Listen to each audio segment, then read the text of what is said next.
ঠিক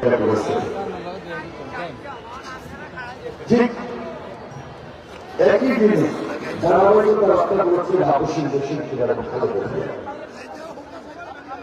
আজকে এই মঞ্চ থেকে আমি মহান স্বাধীনতার ঘোষক প্রয়াত প্রেসিডেন্ট বিএনপি যিনি প্রতিষ্ঠাকারী চেয়ারম্যান ছিলেন, যিনি স্বাধীনতার যুদ্ধে সরাসরি রক্তপাতে যুদ্ধ করেছেন, যুদ্ধের নেতৃত্ব দিয়েছেন, প্রেসিডেন্ট জিয়াকে শ্রদ্ধা করে আর স্মরণ করতে আপনার মাধ্যমে কামনা করছি।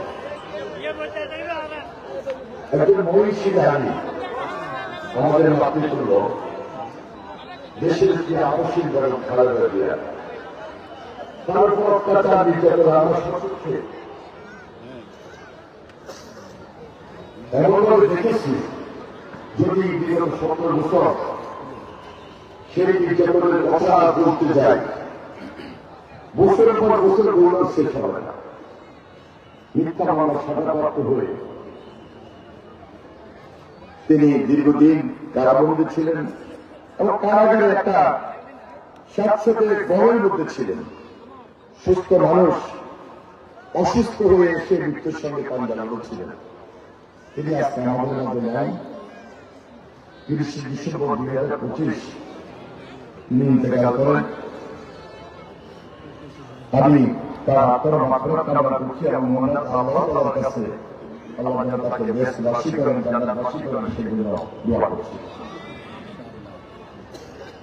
প্রেসিডেন্ট জিয়া নাই আজকে আমাদের মাঝে, দেশের পিতার খালেদা জিয়া আমাদের মাঝে নাই।